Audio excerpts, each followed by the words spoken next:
Hello everyone and welcome back to The Office. That changes every time I do a video and I apologize for that. Hopefully it's not too distracting. Today we're going to talk a little bit about what you guys have been reading over the past couple of weeks. And I know we had spring break in there, but hopefully you've caught up and you've been able to read and decipher the articles that I've been giving you. The last article that I gave you was from 2003, and as I warned you, it would in fact be fairly dated.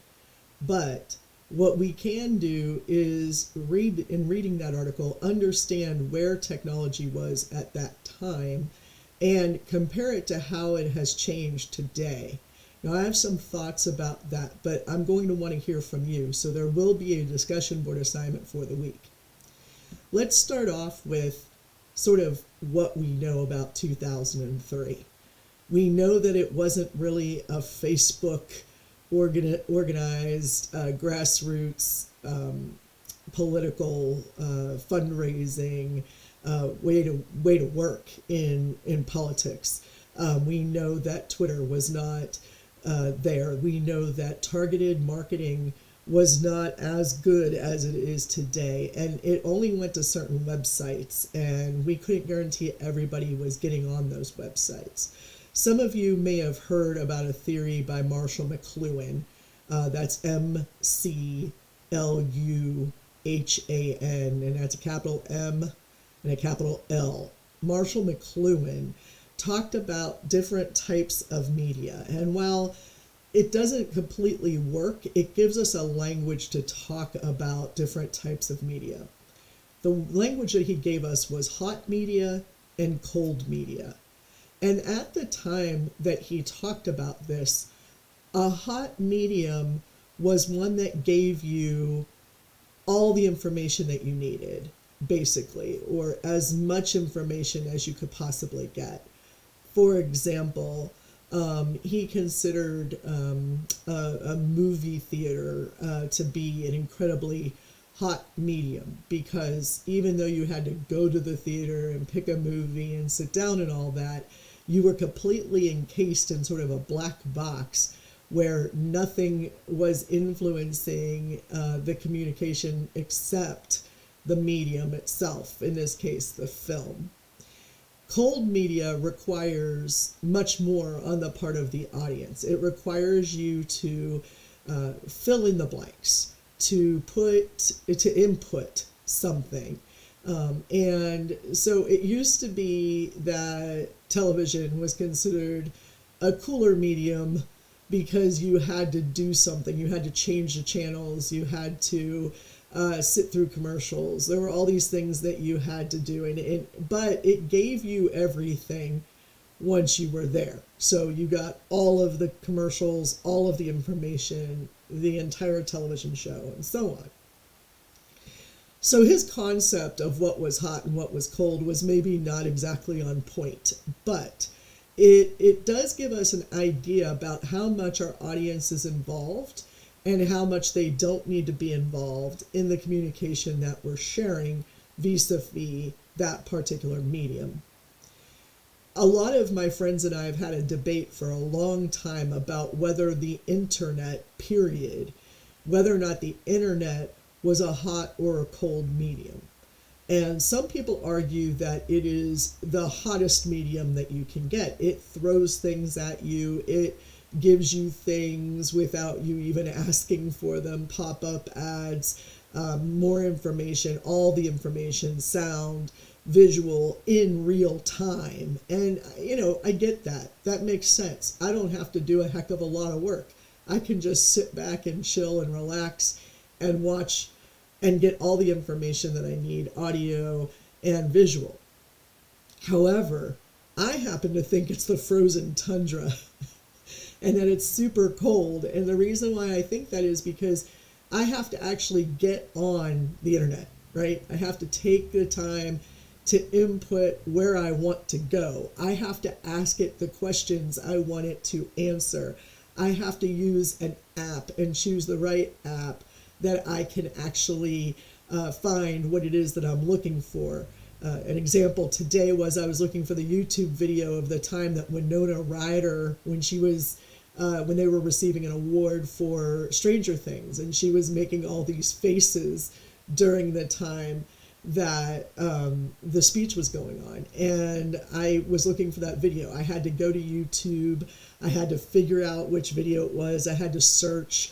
I then had to pick out the video, which edited version I wanted, and then I had to copy the link so I could send it to someone. That's a lot of work on my part, okay, which makes the internet, in my opinion, extremely cold. I have to do all the work to get there. So Marshall McLuhan gives us this language to talk about hot and cold media. And as time has gone by, the question of whether or not our media has become hotter or colder sort of leads us to the same conclusions every time, which is how much work do I have to put in order to get the messaging. Now, things have gotten a little bit strange in the past year because of ChatGPT, right? ChatGPT can write songs, it can write poetries, I'm sure it can write a limerick if I asked it to. It can write an entire paper for you. And the thing that's interesting about ChatGPT is the more that people use it, the more human-like it will sound. And that's the great technology of artificial intelligence, right? It can also be very scary because we already have questions about what's real and what's not real. I shouldn't say what's real so much as what's true and what's untrue.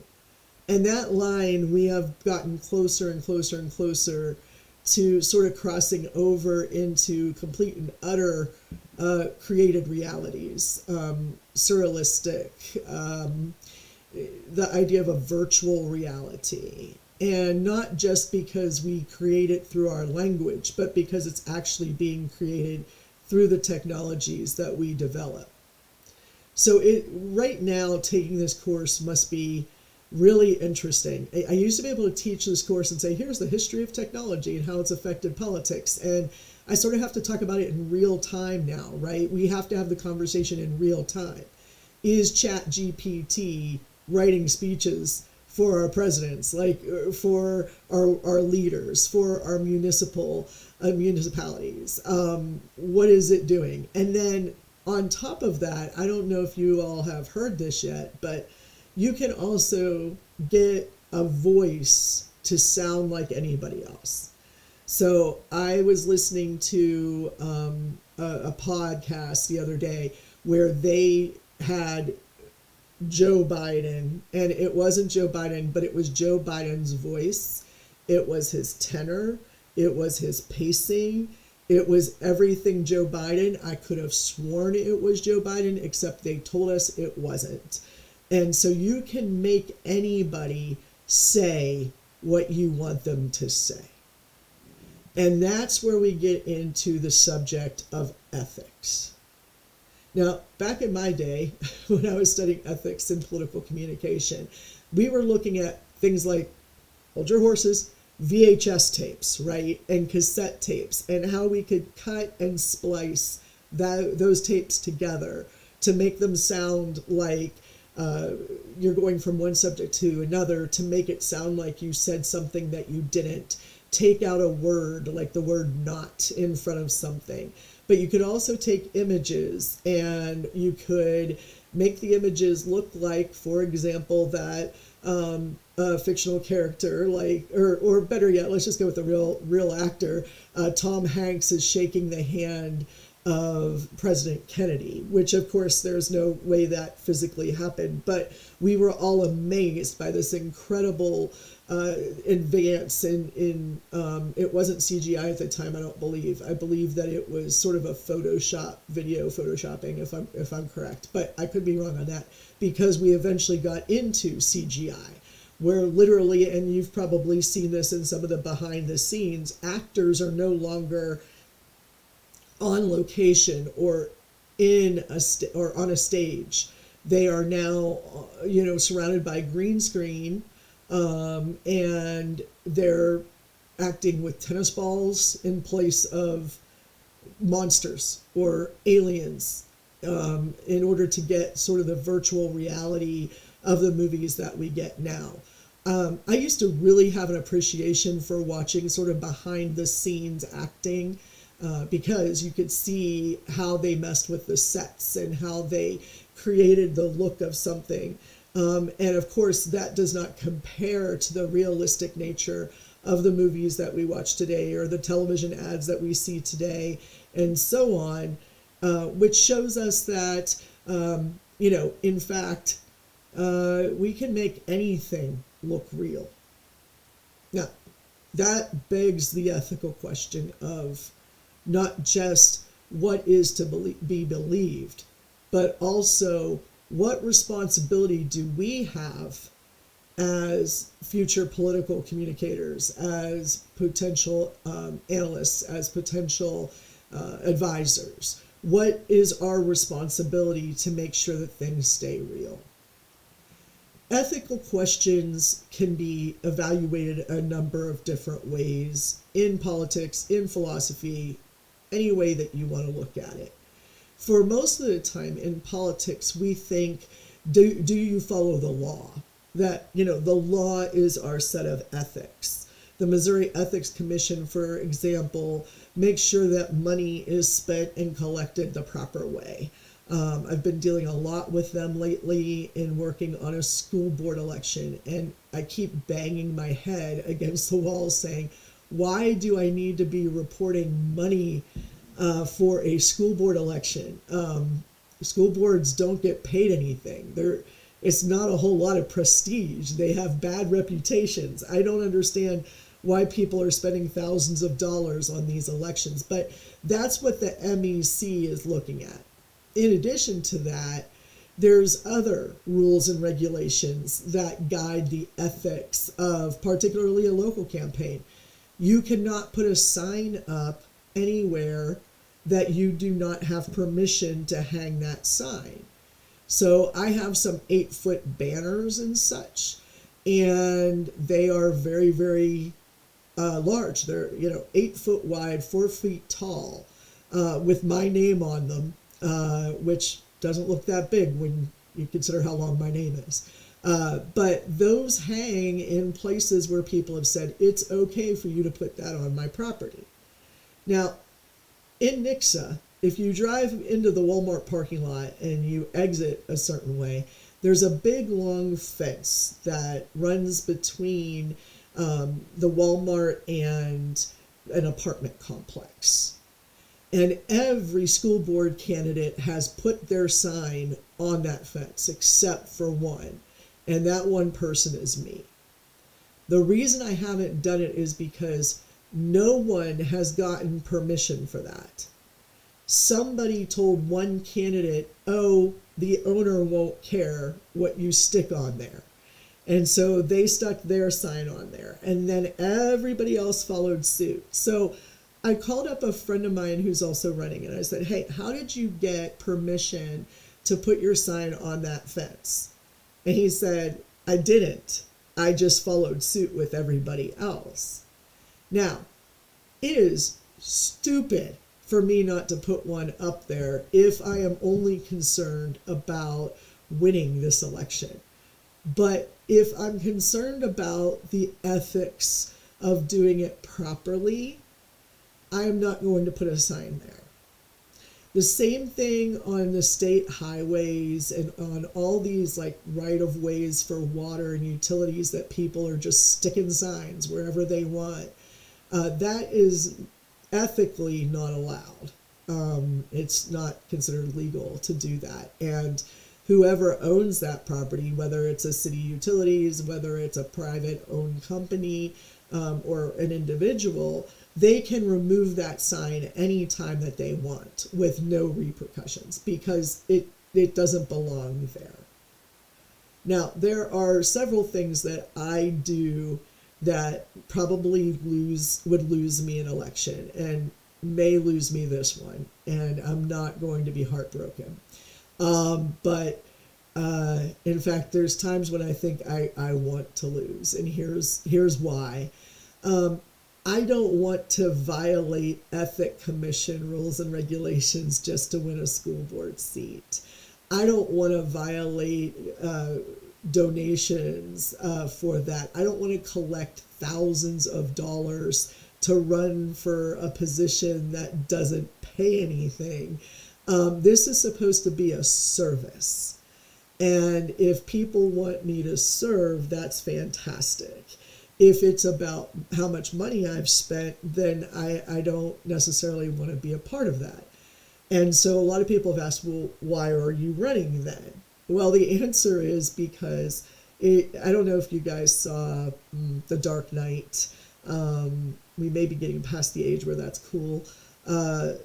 Heath Ledger's Joker in it at one point burns a pile of money, and all of his cronies are upset. And he says, it's not about the money, it's about sending a message. And for me, political campaigns are still about sending a message. And on a local level, municipal level, that message is important because it's not supposed to be about party affiliation. It's supposed to be about service. And so you will notice that in all municipal elections, there's no political party listed. That is something I get asked about a lot, and I say what my political affiliation is just to make people feel better about it, I guess. But the fact of the matter is that they are apolitical offices. City council, your commissioners, and so on have nothing to do with the political party to which you may or may not belong. So there's a very good reason why that's the case, why it's written that way, and we don't need a political battle for our school boards, right? And so last night we had a town hall where all 5 candidates for the 3 seats at the school board and NICSA answered a series of questions. We had the questions in advance. Everybody got the same question. There were no surprises.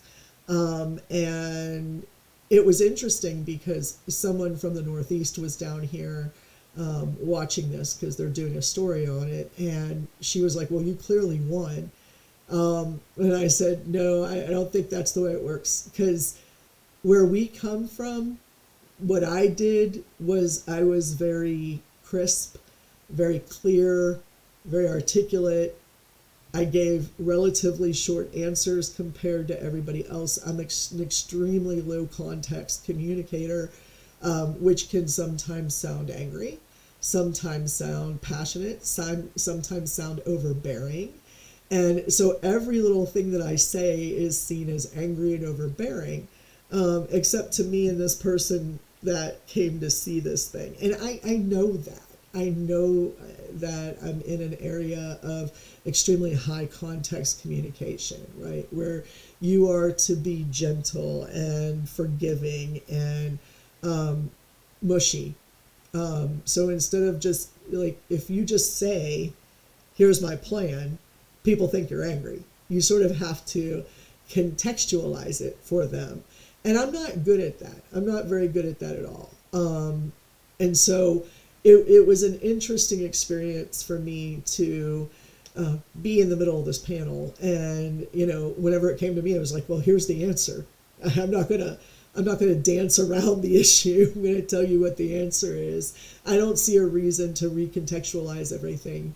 And it's an interesting communication difference in the Midwest versus the East Coast and the West Coast, to be honest with you. So these regional ways of communicating and what technologies you use actually interact, which is why the brilliance of the 2008 presidential campaign cannot be overlooked.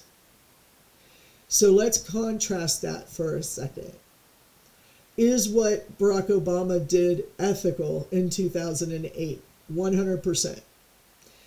What is it that he did that changed, I should say his campaign, because it was really David Plouffe, but what did his campaign do to change the way that new technologies are used in a presidential election?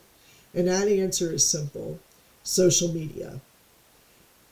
Grassroots suddenly became immensely about grassroots. It became about a $5 or $10 donation, not the thousands of dollar state dinners that people were hosting in order to raise money for their campaigns. And so he was able to reach out via email, via Facebook, via Twitter, via, I'm sure there were other platforms at the time I'm not thinking of that I've forgotten because they've come and gone. But that was the way of collecting just $5 at a time, $10 at a time, so that he had collected the most money ever with the lowest average donation. And what that means is that you're reaching more people by a lot. It's pretty easy. I'm competing, I guess. I'm in an election with someone. Like I said, there's 3 seats and there's 5 people running. So only 2 people are going to lose. And I'm pretty sure I'm going to be one of them, and that's okay. But there's one person who just got, like, literally somebody gave them $5,000 in donations. And first of all, that $5,000 could do a lot of good in other places. I don't think we should be spending them on political campaigns that are not political. Let's just start there.